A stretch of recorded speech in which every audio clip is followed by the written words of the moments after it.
the third estate interest of voting by individual show of hands.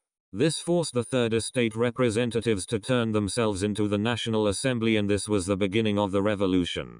The unfair modes of trial also contributed to the outbreak of the revolution. There were no uniform codes of law, and one could be tried as much as 5 times for a single offense.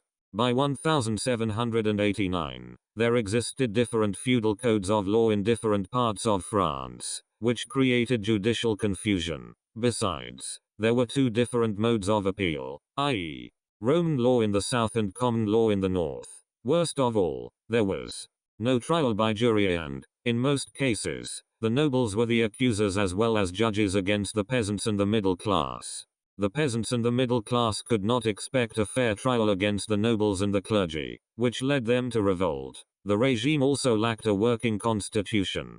Apart from the chaotic judicial system, there was no constitution that could have guaranteed people's rights and provided equality of opportunity. This also meant that there were no checks and balances to the king's excessive powers and unfair policies. The Frenchmen, therefore, resorted to a revolution in a bid to have a constitution to safeguard their rights and properties against the king's excessive powers. The regime was also characterized by irresponsible leaders. King Louis XVI paid much attention to leisure activities like hunting instead of solving people's problems. The unfair judicial system of the ancient regime also led to the revolution. France lacked an independent judiciary because it was always manipulated by the king, the nobility and the clergy. For example, they had their own special courts in which they had the power to choose judges in cases against peasants. This undermined justice and later sparked off the revolution. The regime left land in the hands of the minority and left the peasants landless. The regime gave all the land to the first and second estates that paid virtually no taxes, and the majority peasants were left landless, renting small plots of land from the nobility. They were instead overburdened with all kinds of responsibility. The biggest burden was taxation, and this compelled them to stage a revolution. The regime supported slavery, which angered many Frenchmen. About 1 million of the peasants were still serfs, slaves, by 1789 and were being bought and sold whenever land changed ownership. The regime was characterized by brutality, unrest and imprisonment of people without trial. This was effected through the issuance of the infamous sealed letters known as lettres de cachet. As H.L. Peacock put it in his book of Modern Europe, the strongest oppression of this power was lettre de cachet signed by a minister ordering the imprisonment. This lettre de cachet was a permit allowing the king to imprison anyone at his pleasure, and many innocent French peasants were put in a national prison called the Bastille. King Louis XVI issued over 16,000 letters de cachet, and later Louis XIV issued over 14,000. All such letters de cachet amounted to death certificates, and the bones of those in respect of whom they were signed were found in the Bastille prison. Such despotism angered the masses. The regime left the provision of education in the hands of the Catholic Church. The regime also denied people freedom of worship and of the press. Weaknesses in the character of King Louis XVI. Born in 1754, King Louis XVI rose to power in 1774 and ruled up to 1793, when he was executed by the revolutionists. His weaknesses contributed to the French Revolution in the following ways. He was a weak despot, dictator, and he was only a king in name but not in character, yet he had inherited a very strong despotic state that required a strong despot. For example, he had no interest in administration and spent most of his time on leisure. When one of his ministers resigned, he remarked, "I wish I could also resign." This implies that he had no interest in leadership. He was quoted as saying at his coronation, "I can see the whole universe falling upon me. Oh God, what a burden of mine, yet I'll have been taught nothing." This implies that Louis was not ready for leadership and lacked the despotic principles of kingship. He was indecisive, poor at decision making, and lacked the kind of wisdom needed by a sober leader to make correct decisions and proper judgments. He would make decisions and change them suddenly. In most cases, he depended on ill advice given by the Queen and the clergy, who even advised him to dismiss the reformist financial ministers and Mirabeau, the leader of the Third Estate. Mirabeau remarked that the king had only one man above him and that was his wife. It was against such a background that the revolution broke out in 1789. King Louis XVI was inconsistent and would at times sympathize with the suffering French and felt like allowing them some freedom. However, he kept on changing his mind about his good intentions and ended up doing nothing. This is because he was always influenced by his wife, ministers and the clergy, who were unsympathetic and anti-people, something that angered the Frenchmen. He was a conservative king and failed to attain the political standards and understand the situation existing at the time, which required change. Europe was now undergoing a wave of civilization and it required leaders to undertake democratic reforms in order to safeguard their positions. Unfortunately, King Louis XVI insisted on continuing with the no-change policy he had espoused all along up to the time he was beheaded on the 21st of January, 1793. King Louis XVI was extravagant and misused French citizens' resources on luxurious living. For example, it became his hobby to organize banquets parties for the nobles and the clergy almost every day using taxpayers' money. The king had over 2,000 horses and around 2,000 carriages, in addition to 500 servants, who were all paid. He also failed to control the extravagance of his wife, who changed 4-5 pairs of golden shoes a week. It was such economic weaknesses that dragged France into the revolution. The king was over-influenced by his wife, and he was also a coward who had no love for his country and lacked a forceful character. He would describe the long-term causes of the 1789 French Revolution to explain the extent to which long-term factors contributed to the outbreak of the 1789 French Revolution. Materials you need: pens, pencils, paper notebooks, internet Google, textbooks, if any, instructions. This is a self-study lesson 2. Follow the instructions carefully. 3. Attempt all tasks given in your notebook. The French Revolution broke out on the 5th of May, 1789, when King Louis XVI summoned the Estates General, which failed. This was a result of disagreements on voting procedures and seating arrangements, which prompted the Third Estate to storm out of the Estates General and declared themselves the National Assembly. This was to act as the Parliament of France, hence the Estates General. Prior to the calling of the Estates General, there were long-term factors that were responsible for the outbreak of this revolution, and such were the autocracy of the ancient regime, the role of the Catholic Church, the influence of French political philosophers, the social class system in France, and the influence of the British political system. Read the text below and attempt the tasks that will follow. Long-term causes of the French Revolution: political, social and economic causes. 1. Political causes. The regime had no functional parliament in which people's problems could be heard. The Estates General meeting had taken a lapse of 175 years without sitting since 1614 on the regime of King Louis XIII. The provincial and district assemblies were replaced by royal assemblies known as intendants under the king. Therefore, the French had nowhere to forward and settle the social evils, political discontent and the economic hardships that marked their lives, since there was no functional parliament. The only way was to stage a revolution in 1789. It should be stressed that it was the calling of the Estates General meeting on the 5th of May, 1789, and the vociferous disagreement over the seating arrangement that sparked off the revolution. Louis XVI insisted on copyright sign, national curriculum, sometimes shed tears and dozed during the assemblies and meetings, something that undermined his position. French troops Britain and allowed cheap British goods to flood the French. King was also insensitive, shallow-minded and irresponsible. He committed French troops to the American War of Independence, which resulted in the bankruptcy of France. Furthermore, the French troops who fought under General Lafayette in the American War of Independence returned from the war with democratic principles and turned against the Bourbon monarchy. The king annoyed the middle class when he announced a free trade treaty with Britain and allowed cheap British goods to flood the French market. This undermined French manufacturers and industrialists, since they could not outcompete the cheap and high-quality British goods. This culminated in the closure of industries, which worsened unemployment. The king's desire to use foreign troops to suppress the revolution. King Louis XVI was indeed a weak despot who could have used his army to avert the revolution.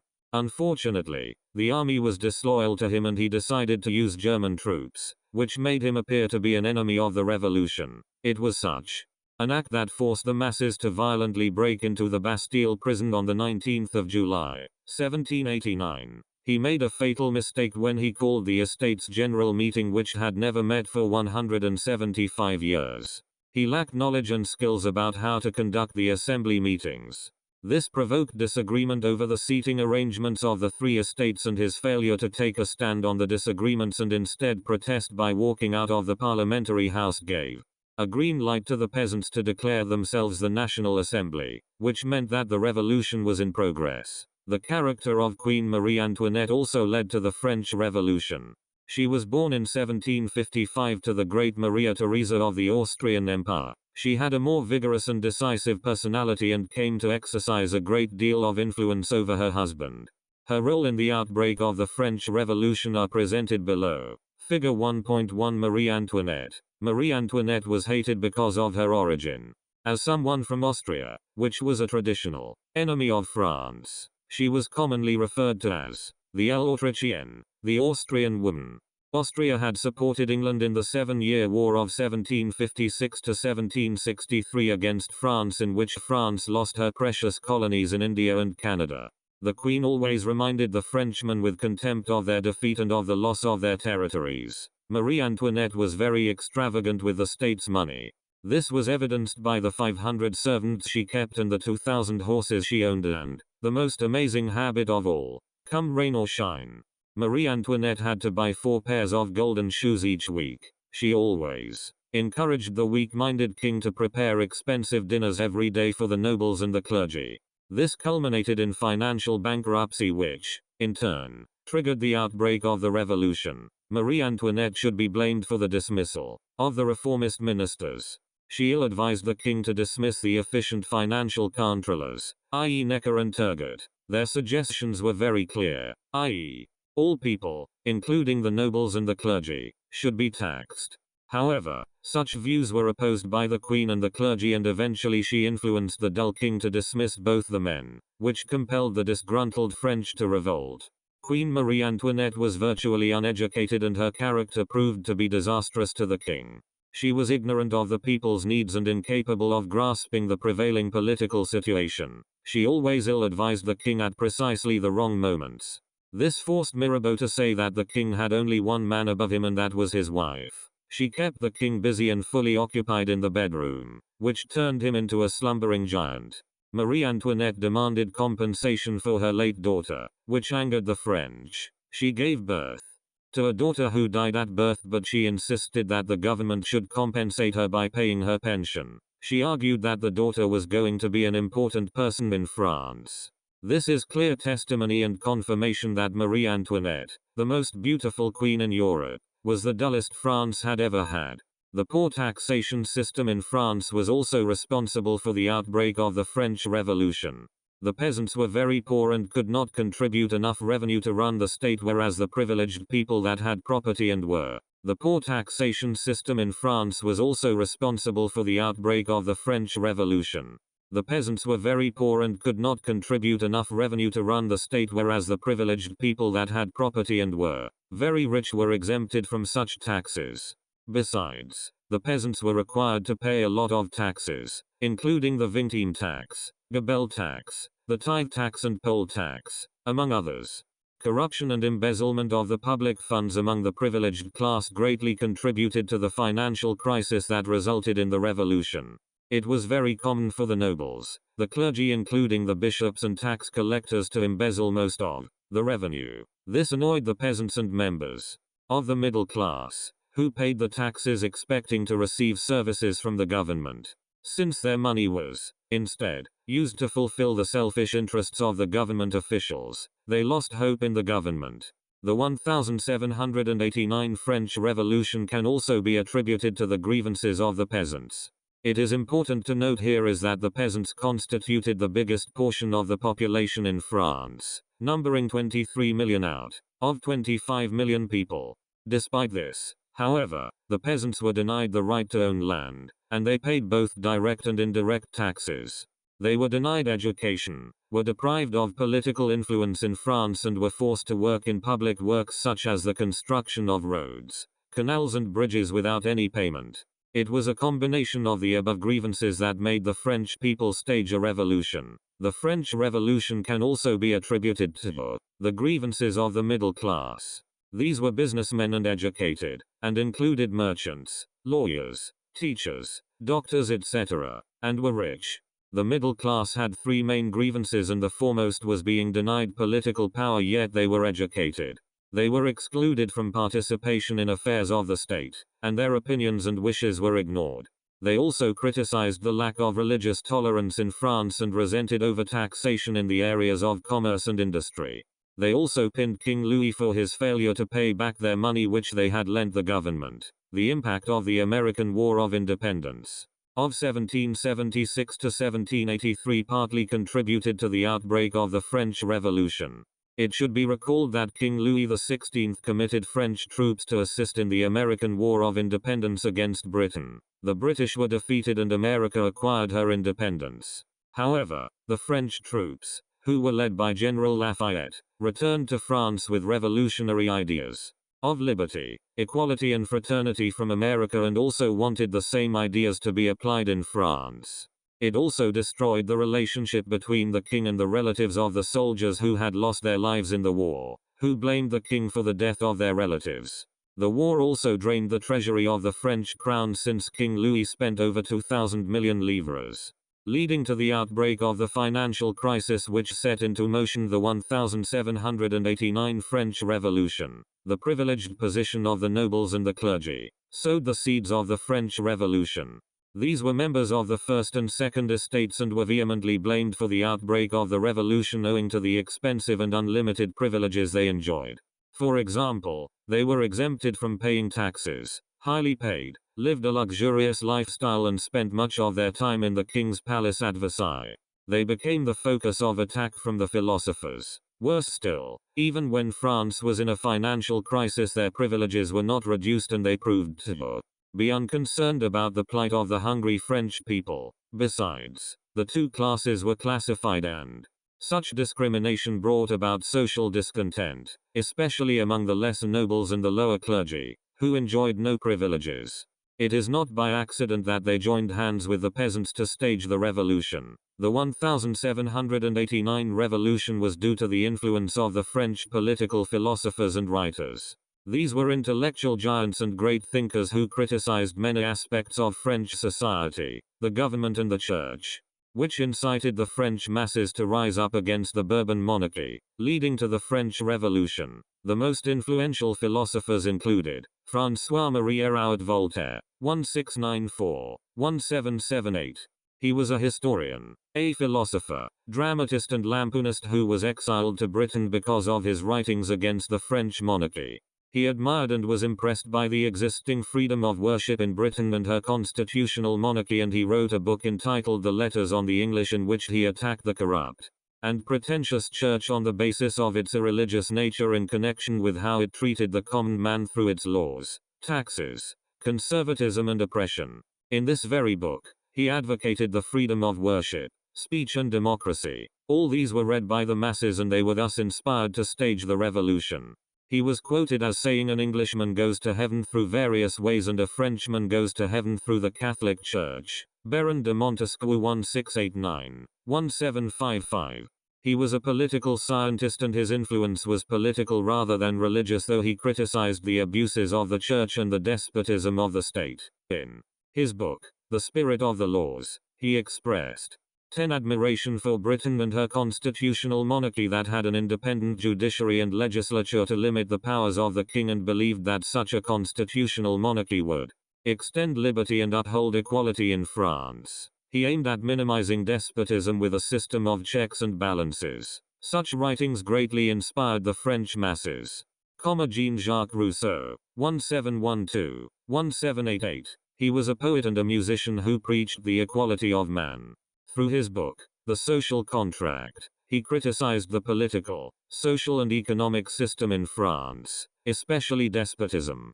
And he observed that man is born equal and free, but everywhere he is in chains. His writings greatly influenced the French, especially the Republicans, including Napoleon Bonaparte and the notorious Maximilien Robespierre of the Reign of Terror, the encyclopedists. These were led by Denis Diderot and D'Alembert. These summarized all the work produced by the philosophers and put them into one organized book called the Encyclopedia. It was, therefore, a collection of knowledge about politics, religion, economics and science. They attacked mainly the ancient regime, especially for its bankruptcy and the despotic power of the kings. They stated that it is one's right to fight against any form of oppression. All these were read by the masses and this widened their scope of understanding and they thus developed a revolutionary mood. It is not by accident, then, that they rose up in 1789 to put the writings of the philosophers into action. Figure 1.2 French philosophers. The grievances in the army were also partly responsible for the outbreak of the French Revolution of 1789. The French troops were disorganized, poorly motivated, ill-equipped and had lost confidence in the Bourbon monarchy. The majority were peasants who were forcibly recruited and were even denied promotions. This forced them to collaborate with the revolutionists of 1789. 2. Social causes. The social condition of France during the 18th century was very miserable. The then French society was divided into three classes: the clergy, nobles, and common people. The clergy belonged to the first estate. The clergy were subdivided into two groups, i.e., the higher clergy and the lower clergy. The higher clergy occupied the top position in French society. They managed the churches, monasteries and educational institutions of France. They did not pay any tax to the monarch. They exploited the common people in various ways. The higher clergy lived in the midst of scandalous luxury and extravagance. The common people strongly hated the higher clergy. On the other hand, the lower clergy served the people in the true sense of the word and lived a very miserable life. The nobility were regarded as the second estate in French society. They also did not pay any tax to the king. The nobility were also subdivided into two groups: the court nobles and the provincial nobles. The court nobles lived in pomp and luxury. They did not pay heed to the problems of the common people living in their areas. On the other hand, the provincial nobles paid attention to the problems of the people. However, they did not enjoy the same privileges as the court nobles did. The third estate formed a heterogeneous class. The farmers, cobblers, sweepers and other lower classes belonged to this class. The condition of the farmers was very miserable. The privileged position of the nobles and the clergy contributed to the outbreak of the French Revolution. These were members of the first and second estates and were strongly blamed for the outbreak of the revolution owing to the expensive and unlimited privileges they enjoyed. The nobles were exempted from paying taxes, were highly paid, lived a luxurious lifestyle and spent much of their time in the king's palace at Versailles. They became the focus of attack from the philosophers. Worse still, even when France was in a financial crisis, their privileges were not reduced and they proved to be unconcerned about the plight of hungry French people. Besides, the two classes were classified and such classification and such discrimination brought about social discontent, especially among the lesser nobles and the lower clergy, who enjoyed no privileges, and it by accident that they joined hands with the peasants to stage the revolution. The 1789 French Revolution can be attributed to the grievances of the peasants. Important to note here is that the peasants constituted the biggest population in France with 23 million out of 25 million total populations by then. It is absurd to note that they were denied the right to own a piece of land, and they paid both direct and indirect taxes. They were strongly denied education, deprived of political influence in France, and were forced to work in public works such as building and construction of roads, canals and bridges without any payment. The French Revolution can also be attributed to the grievances of the middle class. These were businessmen and educated, including merchants, lawyers, teachers, doctors, etc. The rich men had three main issues, and the greatest of all, being denied political power, yet they were educated. They were excluded from participation of the affairs of the state. Their opinions and wishes were underlooked. They also criticized lack of religious tolerance in France and were resented to overtaxation in the field of commerce and industry. They also pinned King Louis for the failure to pay back their money which they had borrowed the government. It was such a combination of grievances that justified them to offer the necessary leadership and finance the revolution. 3. Economic causes. The American War of Independence of 1776 to 1783 partly caused the Revolution of 1789. France wanted to revenge against Britain over the loss of colonies in India and Canada. She therefore joined the American War of Independence against Britain, and the joint French-American army defeated the British and America became independent. Unfortunately, the war was too costly for France in terms of finances and human lives. For example, France spent over 2,000 million livres, and the government was later forced to borrow from the middle class, whom the government failed to pay back. It was upon such bankruptcy of the monarchy that resulted in the French Revolution.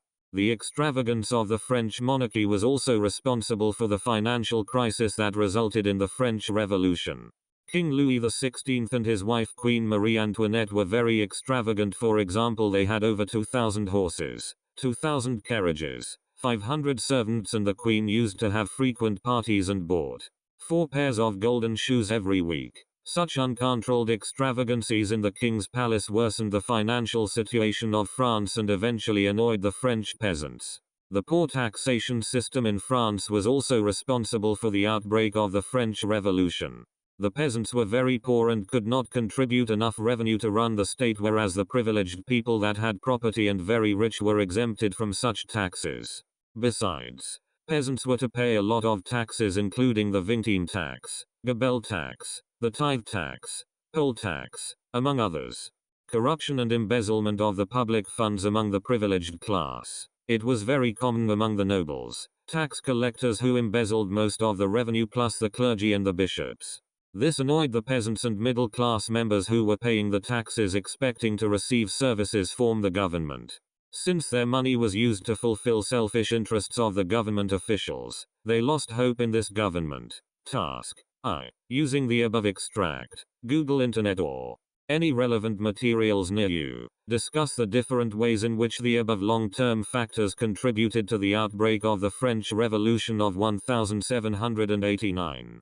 2. To what extent did the autocracy of the French government ancient regime contribute to the outbreak of the 1789 revolution in France? Take your stand, backing it with reasons. Lesson summary.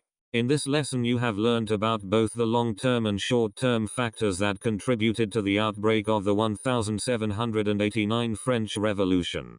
However, there is no single factor that led to the revolutionary situation. It was a combination of factors that made its occurrence inevitable by 1789. Follow-up activity. In your own opinion, which of the above long-term, the immediate causes of the French Revolution? The revolution was caused by many problems. By 1789, there were political, economic and social developments making a condition favorable to the revolution. The unfair financial Cobden Treaty of 1786 partly led to the French Revolution. This treaty was signed between King Louis XVI and Britain, in which the two countries removed trade barriers and allowed Britain goods to be exported into France without being taxed. Consequently, the British goods flooded the market because they were cheap and of better quality. They therefore outcompeted the French products, leading to the collapse of the infant industries in France. This greatly affected the masses and they turned political tables against the Bourbon monarchy, and this resulted in the revolution. The dismissal of financial ministers also contributed to the outbreak of the French Revolution. Turgot was the financial minister who had suggested the abolition of the privileges of the nobility and the clergy, and also advocated taxation of the privileged class and the redistribution of land to the peasants. This would have solved the financial problems. Unfortunately, he was dismissed by the king on the advice of his wife and the clergy. He was replaced by Necker, who also called for reforms in the taxation policy. However, he was also dismissed. This increased the anguish among the disgruntled French, who were left with no alternative but to strike out against King Louis XVI, and hence the revolution. The poor harvest of 1788 that was caused by bad weather and a prolonged winter. Bad weather destroyed crops, especially wheat and rice. It also blocked the seaport and harbors. Navigable rivers were all filled with snow, thus bringing water transport to a standstill. Consequently, there was widespread famine, hunger and starvation not only in rural areas but also in towns. This led to an increase in the prices of goods. Unfortunately, King Louis XVI's government failed to address issues of the suffering masses, which compelled them to stage a revolution. Unemployment that caused the crisis which plunged France into the 1789 French Revolution. Peasants, who had suffered from bad weather conditions, migrated from rural areas to urban centers and settled in towns like Versailles, Lyon and Paris in search of jobs which, unfortunately, were not available. This led to congestion and food shortage, and then the situation became chaotic. The peasants blamed their government for its failure to create jobs for them, which greatly contributed to the outbreak of the revolution. The bankruptcy of the French crown also led to the outbreak of the revolution. This was due to poor economic policies of the time like employment, exemption of capable people like the clergy and the nobles from paying taxes and the uncontrolled extravagance in the king's palace. The hardships resulting from the bankruptcy prevented the government from completing any constructive programs and, above all, the general population lost confidence in the leadership of King Louis XVI. It was this financial crisis that resulted in King Louis XVI's being unprepared to call the Estates General meeting and, after his failure to settle the seating arrangements, culminated in the outbreak of the French Revolution, the calling of the Estates General meeting. This was scheduled for the 5th of May, 1789, and comprised 621 representatives of the Third Estate, 308 clergy and 285 nobles. King Louis XVI and his incompetent advisors thought that each estate representative would present a list of grievances and offer some advice, which would help in solving the financial crisis and other problems that France was facing. The grievances expressed loyalty and fidelity, faith, to the king. Most of them reflected the radical philosophy of the age and demanded reforms in the government and society. Many of the grievances demanded the abolition of social inequalities in French society. Louis XVI expected separate deliberations from each estate rather than a joint assembly of clergy, nobles and Third Estate representatives. He thus insisted on the ancient system of sitting and voting where each estate would sit and vote as one house. By this procedure, the privileged estates, clergy and nobles, would always outvote the Third Estate by a ratio of 2:1. 2 votes for the First and Second Estate and a vote for the Third Estate. This was because the First and Second Estates were the privileged class and had a similar interest in defending their privileges. The Third Estate objected to this arrangement and wanted a single assembly of 3 estates where deliberations and voting would be on the principle of one man, one vote. They were aware that a joint assembly would offer them opportunities for reform since they had twice as many representatives as the clergy and nobles combined. However, the privileged estate rejected the demands of the Third Estate and influenced King Louis XVI to rule